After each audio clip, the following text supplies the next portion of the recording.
Bom pessoal, hoje nós temos a parte 2 da nossa receita, em que vamos fazer a nossa focaccia azul. Vou colocar os ingredientes na descrição, mas vou passar aqui rapidinho por eles. 450 gramas de farinha branca, meia colher de chá de fermento seco, sal, 2 colheres, azeite, 2 colheres, a nossa tintura azul de jenipapo, ela tem que ser morna. Ela não pode ser fria nem gelada e também não pode ser muito quente, senão você mata os micro-organismos do fermento. Ela tem que ser uma temperatura que você consiga pôr seu dedo sem queimar, mas que você sinta que está meio quentinho. E se a quantidade que você tiver for menos que isso, você pode acrescentar água, só para completar essa quantidade. E um recipiente para poder misturar tudo isso com folga. Então, a gente começa a receita misturando os ingredientes secos.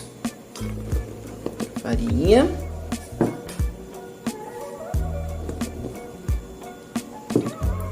Fermento seco. Dá uma misturadinha. Coloca também o sal. É a gosto. Eu vou colocar aqui um pouquinho. Pra mim tá bom. E vou misturar. Para que espalhe bem o fermento na farinha e etc.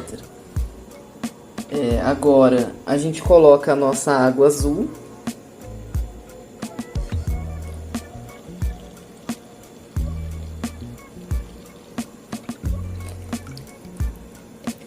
E a gente vai misturar até atingir a consistência ideal. Dependendo da sua farinha, você pode precisar colocar mais água do que foi indicado. Aí você tem que ir medindo, colocando aos poucos até atingir essa consistência. Ela não fica com a consistência de um pão, ela não dá para ser sovada igual um pão, né? Então ela fica meio assim. A cor dá uma apagada também, mas no forno, a temperaturas altas, ela vai dar uma voltada no pigmento. Então agora é a parte da fermentação lenta, que todo mundo que faz pão sabe que você precisa trabalhar o glúten para que ele vire um pão fofinho, gostoso. Só que nesse caso, em vez da gente sovar para trabalhar o glúten, a gente vai deixar na geladeira por pelo menos 12 horas e no máximo 36 horas, para que tenha essa fermentação lenta e a gente possa fazer certinho aqui a nossa focaccia crescer. Então eu vou pegar aqui o azeite.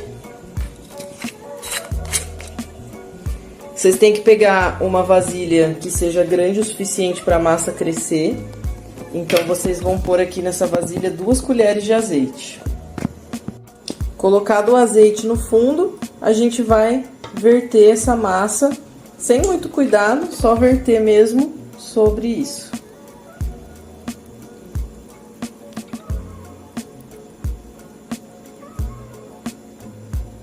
Depois de verter toda a massa, você só dá uma pincelada de azeite em cima, com o azeite que ficou dos lados. E depois disso, é só tampar a sua massa e, que nem eu falei, deixar na geladeira. E amanhã eu volto para terminar o processo. Bom, gente, já se passou 24 horas desde que eu deixei a massa na geladeira. E agora nós vamos fazer a parte final da nossa focaccia. Então vocês precisam de uma assadeira que seja um pouquinho altinha, ela não pode ser completamente plana. E se ela for igual a minha, que não é antiaderente, vocês precisam untar com azeite. Mas se ela for antiaderente, não precisa passar por isso. Então agora a gente vai passar essa massa, que já cresceu, que tá bonita, aqui para a assadeira. E distribuir ela com uma espátula de silicone. Depois de colocar ela na assadeira, a gente vai espalhando.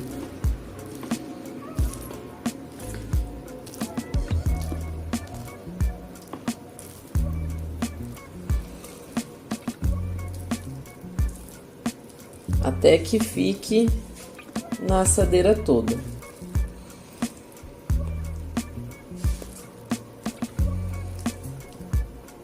Tentem deixar o mais uniforme possível.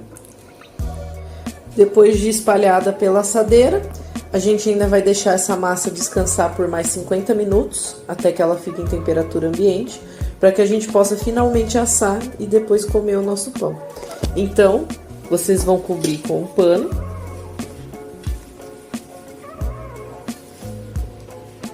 E aguardar 50 minutos.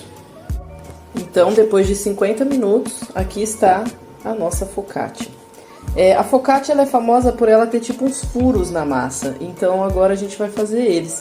Você só precisa de uma tigela com água, aí você vai molhar os seus dedos nessa água, tirar o excesso e vir fazendo bolhas na massa. Se grudar, vocês pegam mais água e você vem fazendo bolhas.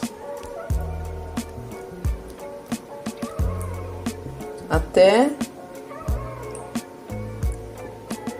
que tiver o suficiente para você. É a gosto. E enquanto isso, o nosso forno está pré-aquecendo a 220 graus. E a gente vai colocar a focaccia agora para assar. Eu acabei fazendo também um molho tipo pesto com uma outra panque, que é a Bertaglia Coração. E eu vou usar esse molho para dar um pouquinho de gosto em cima na nossa focaccia. Aí tem manjericão, Bertaglia Coração, várias coisas. Inclusive, se vocês quiserem a receita, comentem no vídeo, se vocês tiverem interesse nela, que aí a gente faz um outro vídeo falando dela. Depois dela estar pronta, vocês vão pegar e vão passar um pouquinho na focaccia de vocês. Não precisa ser perfeito, não precisa espalhar, só dar uma colocadinha em algumas partes para que ela tenha um gostinho melhor, mais temperado depois quando a gente for comer. Então aqui nós temos a focaccia pronta para ir ao forno. Eu coloquei além do pesto um pouco de alho frito, cebola indiana, só para dar um gostinho. Meu forno já está pré-aquecido, então agora eu vou colocá-la para assar. A gente assa a 220 graus pelos primeiros 15 minutos. Depois a gente abaixa o fogo para 200 graus por mais 20 minutos. Já faz um tempinho que eu desliguei o forno, deixei esfriar um pouquinho.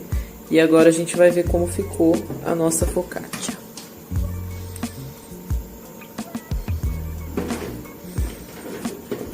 Ó, ficou bem azul, como eu disse, depois da alta temperatura do forno, a cor azul se sobressai mais. E aí ela fica bonitona desse jeito. Agora a gente vai cortar um pedaço para ver como ficou. Chegamos ao fim da nossa receita de hoje, que é a focaccia azul de genipapo. Tirei alguns pedacinhos aqui no prato e dá pra gente ver aqui, ó, que o meio também fica bem azul. Fica bem bonito, bem legal esse efeito.